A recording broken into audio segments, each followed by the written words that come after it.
Là, il est 5h30 du matin. J'ai été réveillée par les bruits, tellement les animaux et la nature fait du bruit. C'est trop beau à entendre, mais on voit qu'on est dans la jungle et que c'est pas le même. Enfin, c'est pas les pigeons de Belgique, quoi. Mais je vais vous laisser écouter, mais c'est impressionnant. Franchement, à tel point, ça m'a réveillée. 5h30 du matin, là, il est quand je vous mets la vidéo. Incroyable. Et magnifique.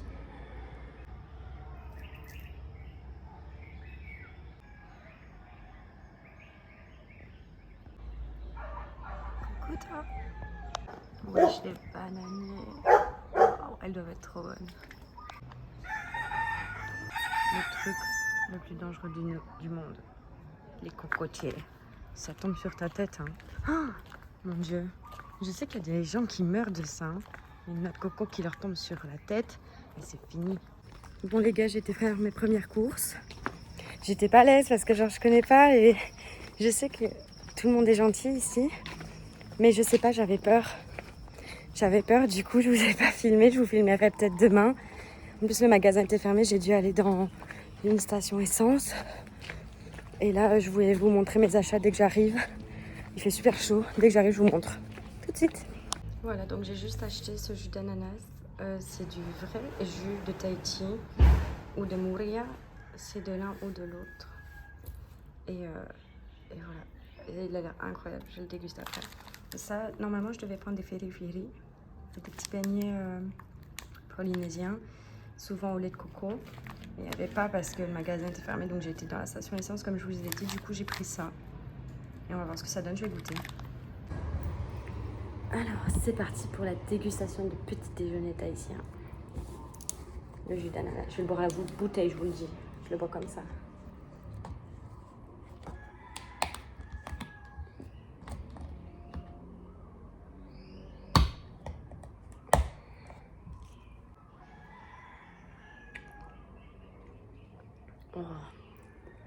Oh, je vous jure, c'est dommage que vous ne pouvez pas goûter, c'est trop bon.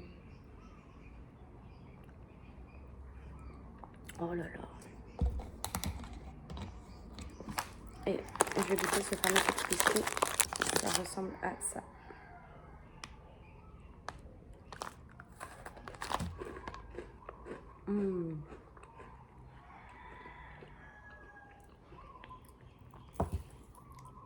Oula. C'est 2 sablés avec une couche de crème de coco à l'intérieur. J'adore les sablés, j'adore la coco. Une tuerie. Les amis, là je rejoins la fille que j'ai rencontrée qui habitait près de chez moi et qui a déménagé à Tahiti. Elle va m'emmener faire un petit tour sur Tahiti et après je vais aller dans une réserve comme ça qui œuvre pour la sauvegarde des tortues, qui est pas loin de mon logement du tout, donc je suis trop contente. On va aller voir les petites tortues. Je vous filme tout ça. Les longanes, c'est un genre de litchi. Oh là là, on a fait 10 mètres, il y a déjà 3 fruits différents, c'est fou. Les longanes, les bananes, les mangues, le gros arbre, tout voilà, c'est un manguier. Il y a aussi c'est un manguier. Oh là là, il y a que tout. Plein de fruits partout. Le pitaya. Le fruit du dragon. Oh là là. Ah oui, je vois au-dessus. Dans ces poissons, c'est du thon là. Ah oui, c'est des gros thons. Ouais, c'est du thon. Le thon ici coûte rien du tout. Il est sur son bateau. C'est l'explorateur français. Oh purée. La montée de Maïna. Maïna. Ok. C'est beau.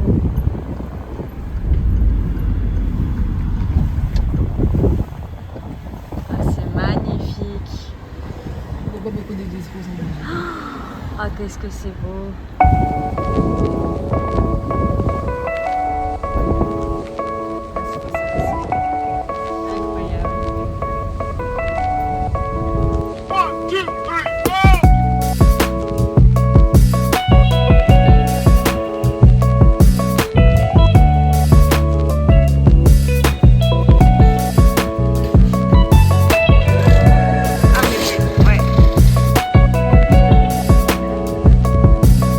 Ouais, là c'est beaucoup.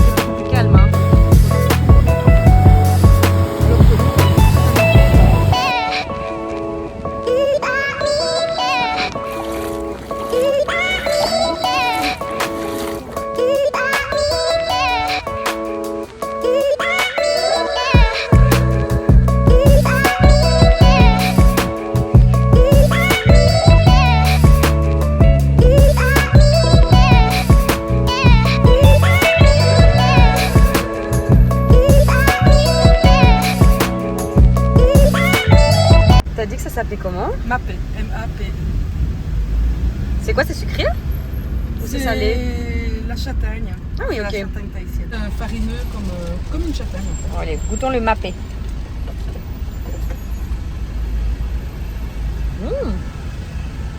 C'est bon. Alors donc vous avez vu ma journée et là je suis allée faire des petites courses avec ma copine. Et donc là j'ai fait une salade moi-même, j'ai pris un peu de tout et il y a la chose que j'attendais le plus de goûter à Tahiti, c'est le poisson cru au lait de coco. Et ça c'est du poulet au citron. Voilà. Du coup je vous montre ça quand je mange. Je pense midi je vais manger ça et ça je mangerai au soir. Voilà. Et j'ai aussi eu des fruits de la passion d'ici, de ma copine. Voilà. Voilà mon petit plat pour ce midi, donc de l'eau, baguette et du poulet citron. Bon appétit!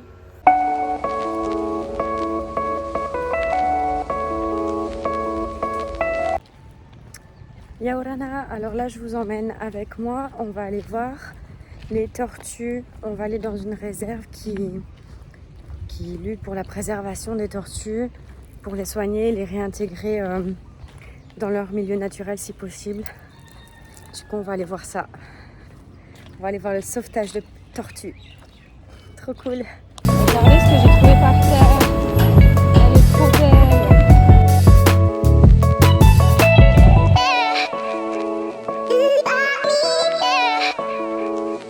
Me voilà avec la petite fleur que j'ai trouvée par terre. Je trouve ça trop chou. J'adore. Trop beau.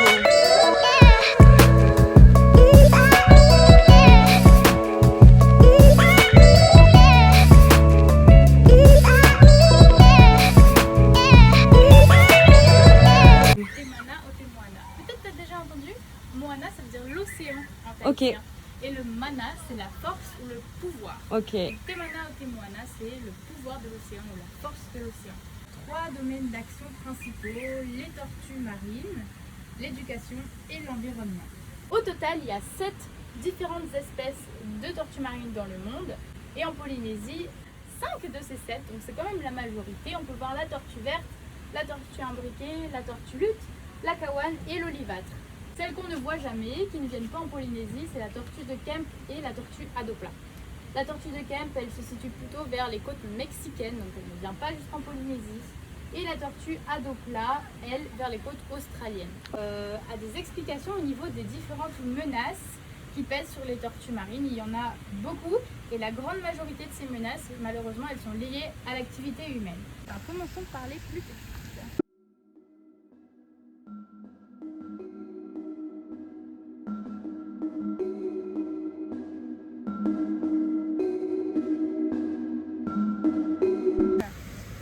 Elles sont de 7 saisons, donc du tout début de l'année. Elles sont nées vers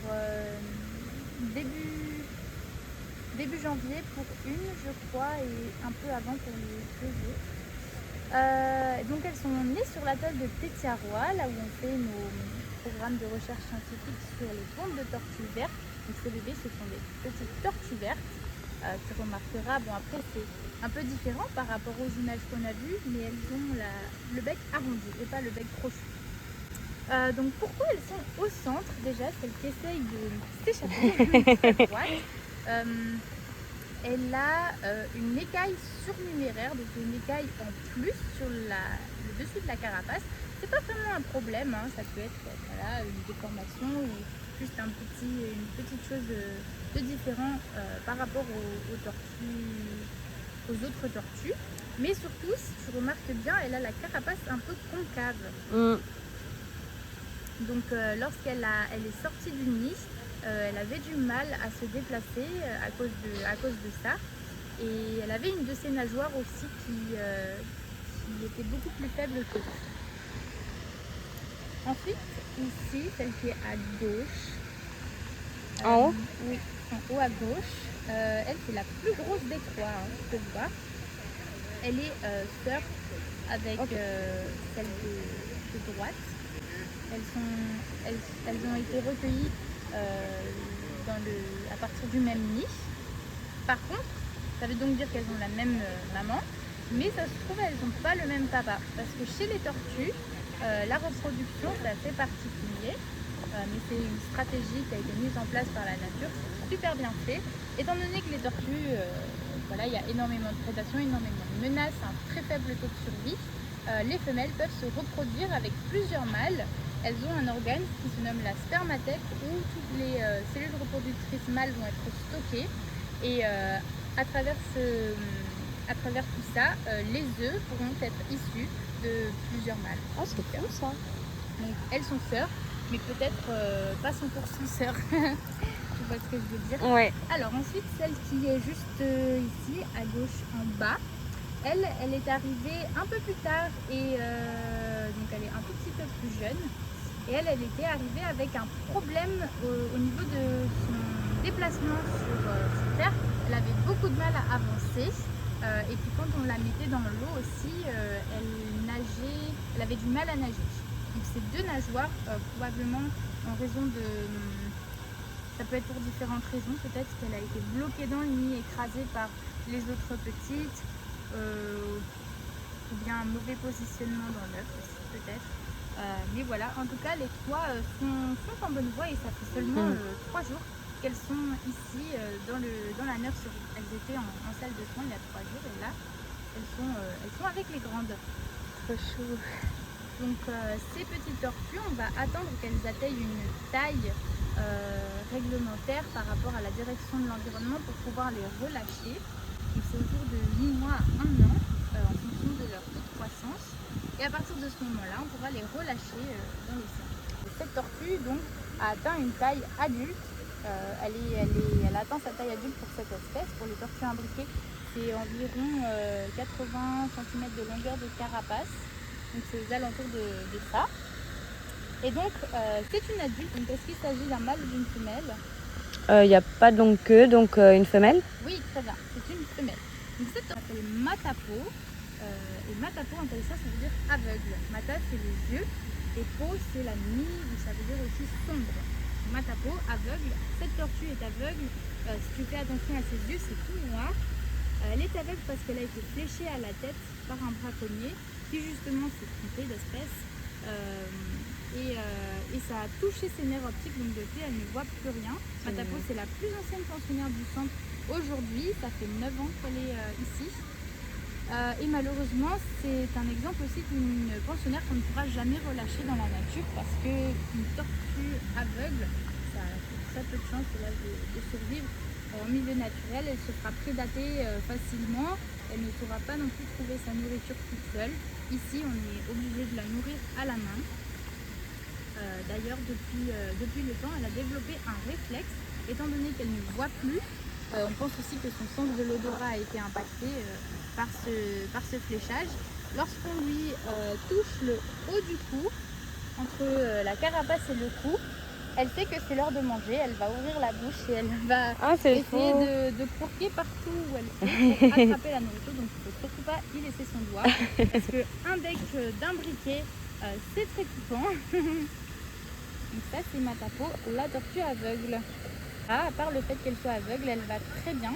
Et dans le bassin, elle se déplace et elle arrive à se repérer par tâtonnement avec son sens du toucher. Tu vois comme elle est. Ouais. Qu'elle distingue ici, qu'elle fait plusieurs allers-retours. Peut-être qu'elle est en train de tâter le terrain pour voir où est-ce qu'elle se situe. Ces deux pensionnaires que tu vois, tu peux clairement dire qu'il y a un point commun. Elle flotte, elle avec un gros... Elles flottent et elles ont un t-shirt sur le dos. Alors, c'est pas pour faire joli, hein, c'est pas pour faire de la pub non plus. Ce lycra, c'est pour les protéger du soleil, étant donné qu'elles flottent. Leur carapace est tout le temps exposée au soleil et les écailles s'abîment car elles ne sont plus hydratées. Donc quand il fait chaud et qu'il fait beau, on leur met un lycra qu'on retire la nuit. Donc pourquoi est-ce qu'elles flottent ces deux tortues? Tout comme Matapo, elles ont été fléchées au niveau du cou pour celle-ci. Donc ici je te présente Okeli, elle on la reconnaît bien parce qu'elle penche un peu plus de chaque côté. Et là-bas on a Mitty qui a une carapace très très bombée. C'est pas naturel, c'est à cause justement des poches d'air qui sont bloquées sous leur carapace. Ces poches d'air, elles sont apparues à travers des micro-lésions dans les poumons. En fait, quand elles ont été fléchées, peut-être qu'elles ont été manipulées, renversées, tournées ou mises en arrière, on n'en sait rien. et ça a probablement dû tirer sur les organes à l'intérieur sous la carapace et ça a créé ces fameuses petites lésions. Donc à chaque fois qu'elles vont inspirer de l'air, il y a de l'air qui va passer à travers les poumons et qui vont aller se loger sous la carapace. Donc là, tu peux voir que Mitty ici est en train de dormir. Elle est en phase de repos, étant donné qu'elle ne peut pas plonger, elle se repose en surface comme cela. Mais en temps normal, une tortue qui se repose, c'est en profondeur. Quelle espèce à ton avis? Tortue verte. Oui, très bien, une tortue verte. Et celle-là, Ritama, je l'aime bien parce qu'elle a une très belle carapace. Alors, cette tortue-là, tu arrives peut-être à distinguer, à le voir d'ici. Elle a été percutée par un bateau. Elle est arrivée au centre il y a seulement 2 mois et demi. Elle a été recueillie par les pompiers de Tadawao, donc c'est la presqu'île de Tahiti. Et ils l'ont recueillie car elle a été trouvée échouée sur la plage.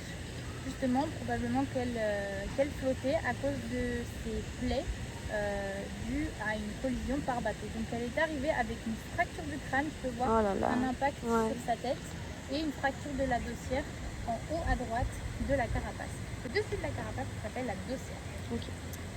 Donc fracture du crâne, fracture de la dossière, son état n'est pas très satisfaisant au début, donc on espérait vraiment qu'elle s'en sorte, et grâce à des soins intensifs en salle de soins pendant plus de 3 semaines, on l'a mise dans le bassin pour voir son comportement dans l'eau petit à petit, et elle se débrouillait très bien, donc au début c'était seulement quelques minutes, quelques heures.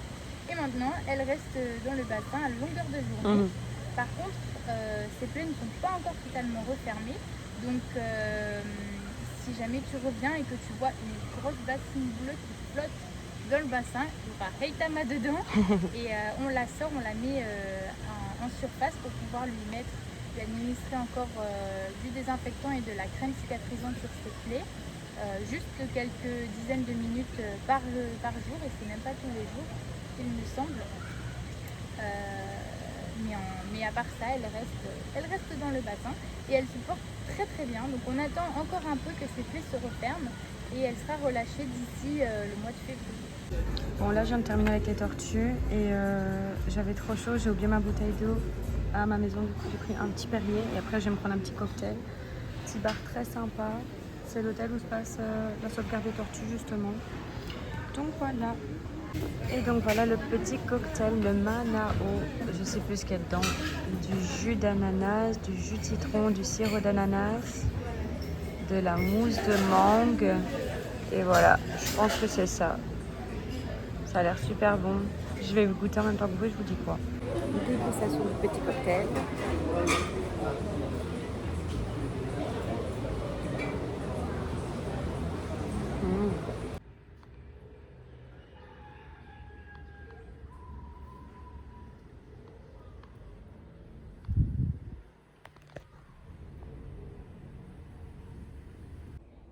Les gars, je suis HS.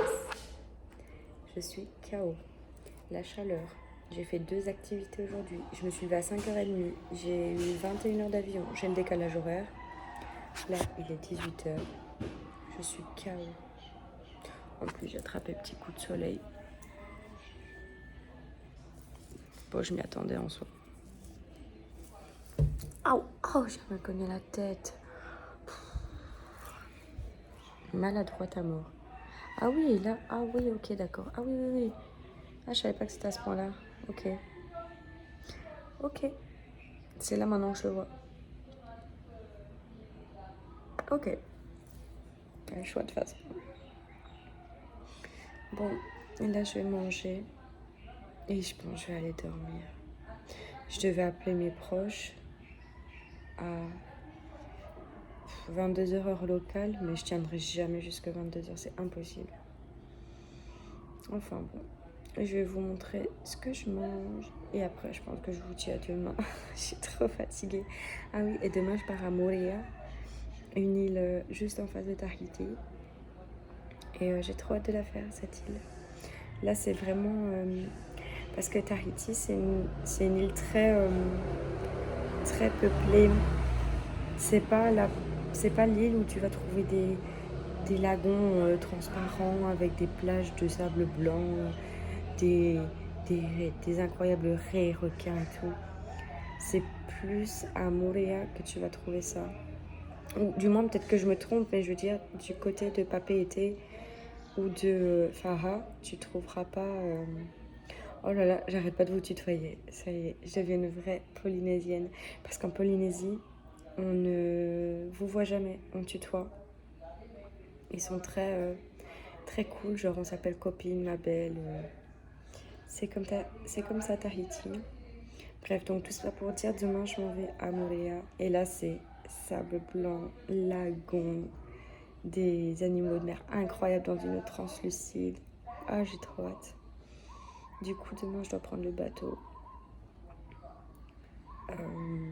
Du coup, je vais à nouveau devoir porter toutes mes valises toute seule.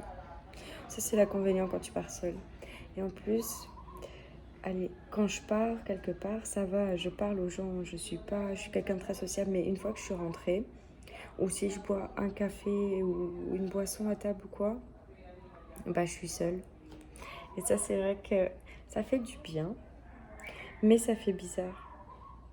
Je pense que ça s'apprend à rester seule. Et j'ai pas encore été apprise assez. Ouais. Enfin bon, du coup voilà. C'est la fatigue. Donc voici mon petit repas, mon eau Fidji. Bon, c'est plus de l'eau Fidji, j'ai rempli la bouteille d'eau fraîche, du pain. Ici c'est un mélange de plein de petits plats polynésiens, donc que je vous ai montré tantôt. Et ici il y a le poisson cru au lait de coco que j'ai il va tomber, je suis vraiment malade. Que j'ai vraiment très envie de goûter, genre c'était le plat que je voulais goûter à Tahiti. Et un petit fruit de la passion que ma copine m'a ramené. Voilà, souhaitez-moi bon appétit. Yorana,